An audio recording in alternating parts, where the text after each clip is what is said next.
Galiu daryti tai visą dieną.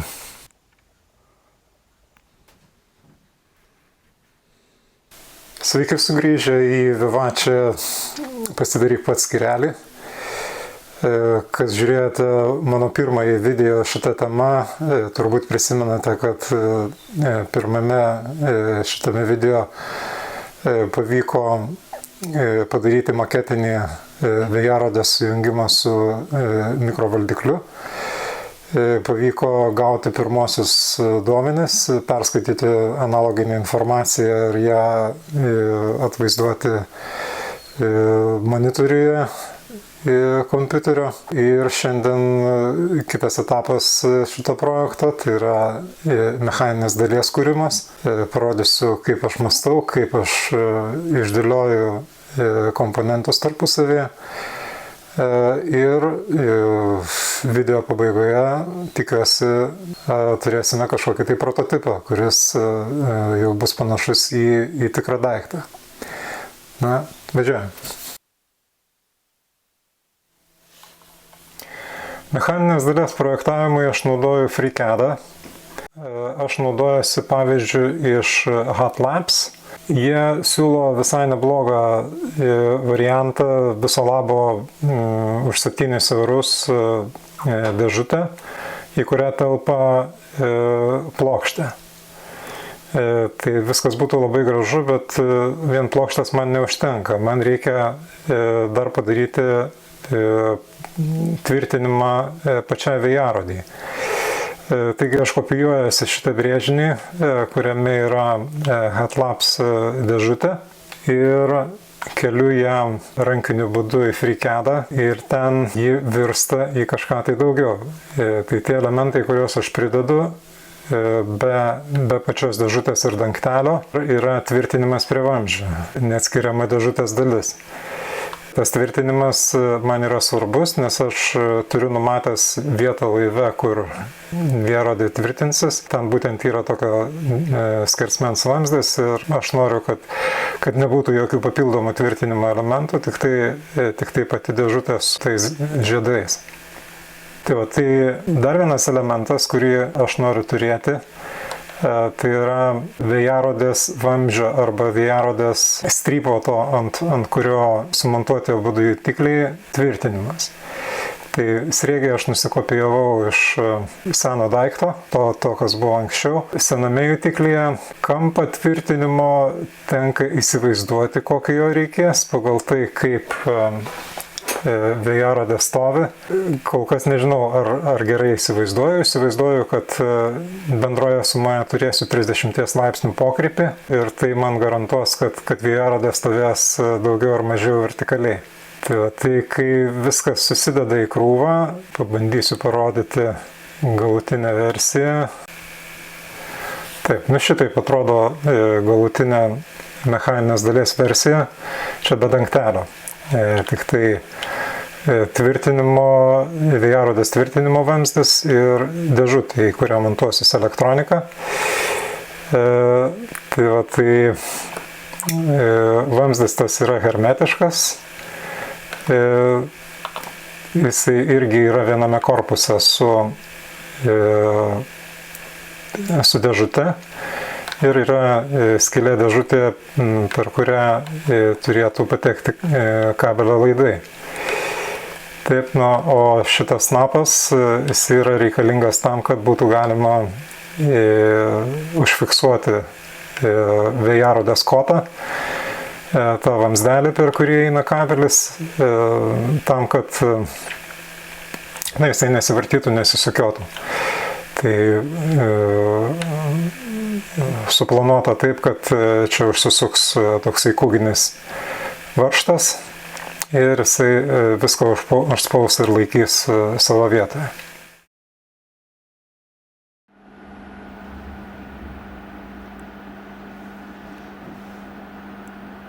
Donatai, ką darai, paaiškink.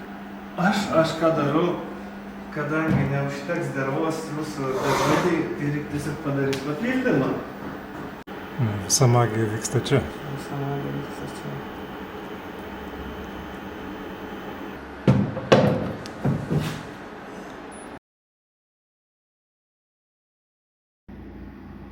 tokią detalę gana sudėtingos konfiguracijos atspausdinti nėra taip paprasta. Štai spausdinimui naudojami tie vadinami medeliai, kurie prilaiko sluoksnius spausdinimo procesui vykstant.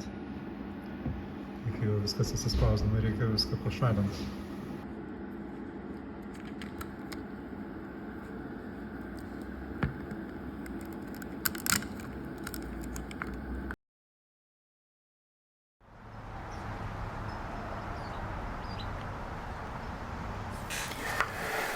Na kągi, mechaninės dalies gamyba baigta. Dangtelis, paprasta detalė, sąlyginai paprasta.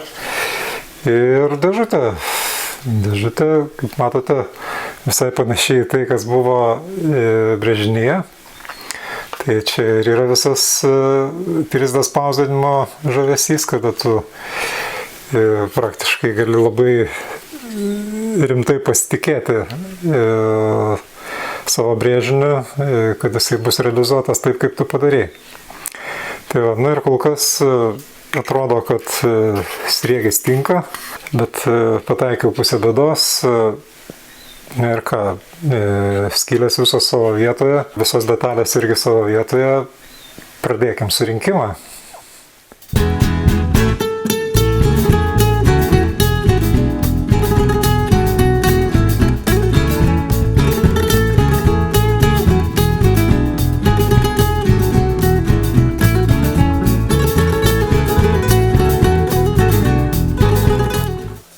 Gaila, bet teks išardyti šitą visą grožį.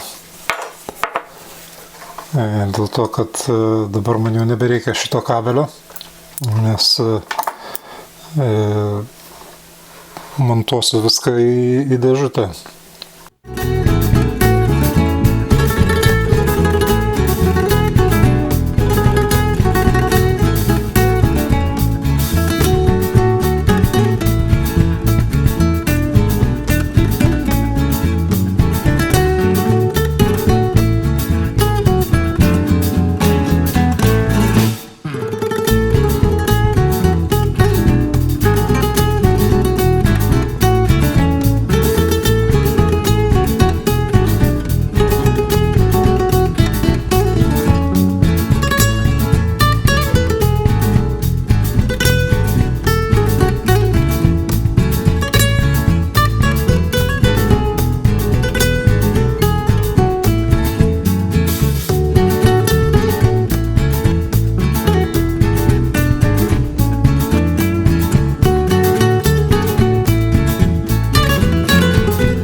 Dailus laidų voratinklis ir 3 kompiuteriai ant stalo, neskaitant mikrovaldiklių. Ir viskas tam, kad prakalbinti vėjo įtiklį, priversti įkalbėti tokią kalbą, kokios norisi, kokios reikia laive. Per šią savaitę nusipirkau internetu, aišku, nes Lietuvoje nėra parduotuvių, kurios viską turėtų, ko reikia.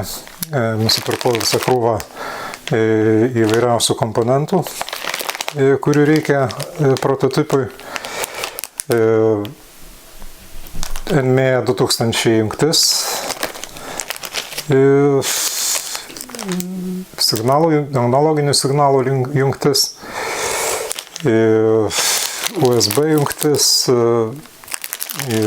NMEA kabelį, kuris, tikiuosi, šiaip NMEA backbone ir drop kabeliai tarpusavy nesiskiria. Jie tik tai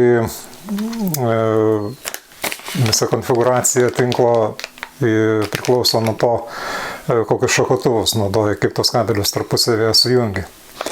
Čia yra 5 metrų iš esmės drop kabelis, jisai dirbs kaip drop kabelis, bet tiek toks atstumas yra pas mane laive nuo konsolės iki tos vietos, kur planuoju tvirtinti vėjarodę. Bet mano eksperimentuose tai galės dirbti ir kaip backbone'as. Aš noriu truputėlį parodyti magistralę, kurią sudaro taip vadinamas backbone'as. Tai yra pagrindinis kabelis, kuris eina nuo laivo priekio iki laivo galo. Šitas tinklas yra atšokojamas į įrenginius. Tai renginiai gali būti kompiuteris, gali būti akumuliatorių baterija, gali būti navigaciniai prietaisai, variklis, autopilotas, įvairūs jutikliai ir taip toliau. Kuo skiriasi backbone'o kabelis nuo tų vadinamų drop kabelių arba atšakinių kabelių? Tai yra tai, kad backbone'as jungiasi prie maitinimo šaltinio. Tai yra, backbone'as yra ne tik atsakingas už informacijos tekėjimą pirmyn atgal tarp visų įrenginių, bet jisai taip pat ir yra atsakingas už maitinimą. Nes ne visi įrenginiai, nes galia paprastai yra ribota, kurią galima perduoti per tinklo kabelį, bet kai kurie jutikliai, nedidelės galios įrenginiai, jie gali būti maitinami tiesiai iš NMEA 2000 arba N2K. Tai toks trumpas intro apie N2K magistralę.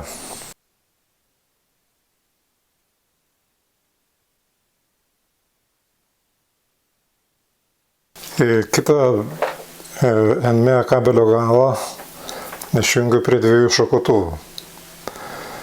2 šakotuvai reikalingi tam, kad prie vieno prijungčiau kitą mazgą, kad galėčiau testuoti savo vėjarodės parodymus. Ir kita atšaka reikalinga tam, kad galėčiau prijungti maitinimą. Maitinimo kabelis turi palaidus laidus, prie kurių reikia jungti maitinimo šaltinį, saugiklį 4,5, 2,5 amperų. Ir kitas jo galas yra mail tipo NMEA 2000.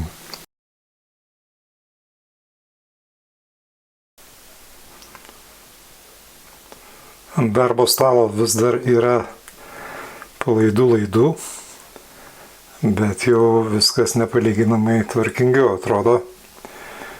Susipažinkite Raspberry's ir yra laidų kiekis sumažintas vien dėl to, kad man prie Raspberry labai gerai jungiasi Apple bevelė klaviatūra ir trackpadas. Tai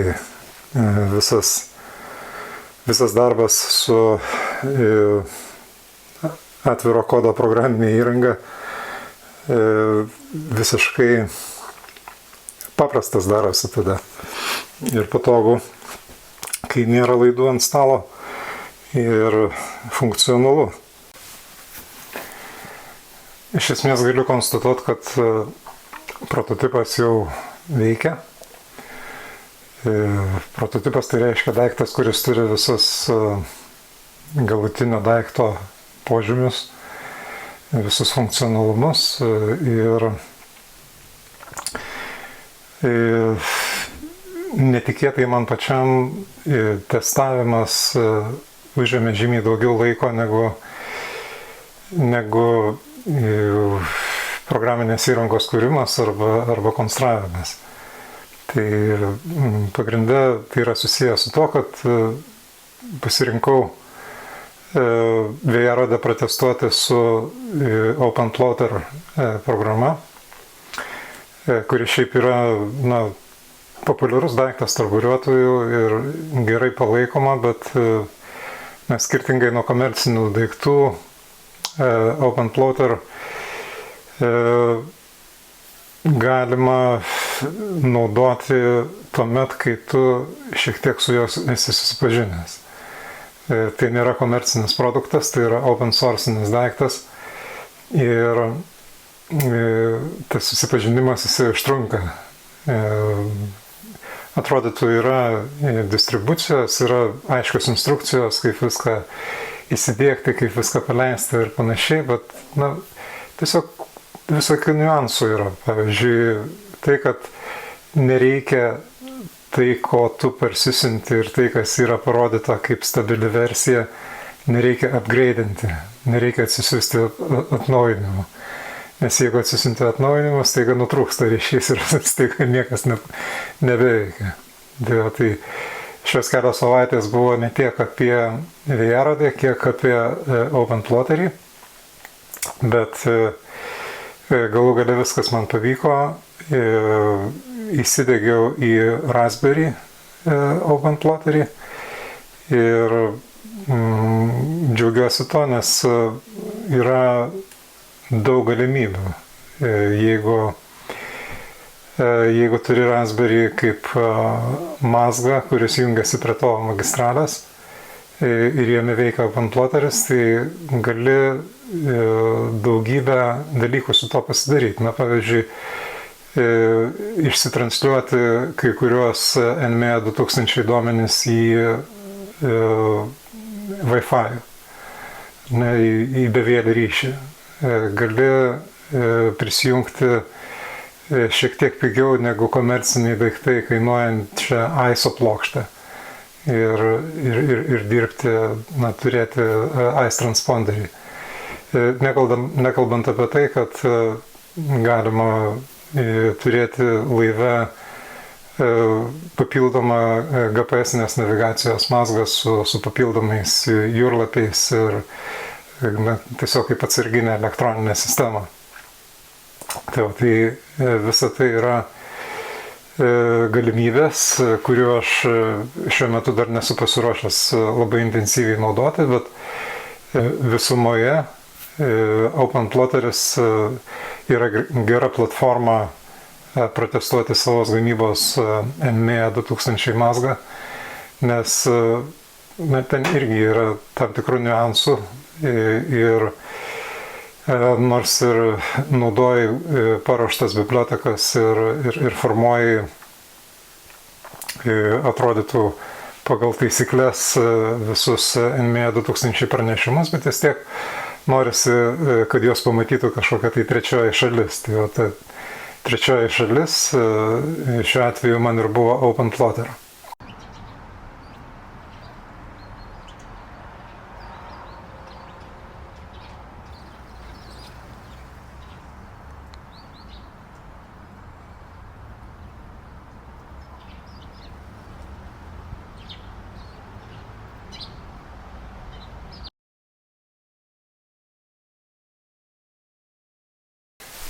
Kągi, tai tiek šitame išmaniosios vėjarodės ar NME 2000 vėjarodės projekte. Labai smagu, kad atsirado besidominčių ir diskutuojančių šitomis laivo elektronikos temomis. Todėl kviečiu prenumeruoti mūsų kanalą ir dalyvauti visame šitame dalinimosi patirtimi ir įspūdžiais veiksme. Iki pasimatymo. Ate.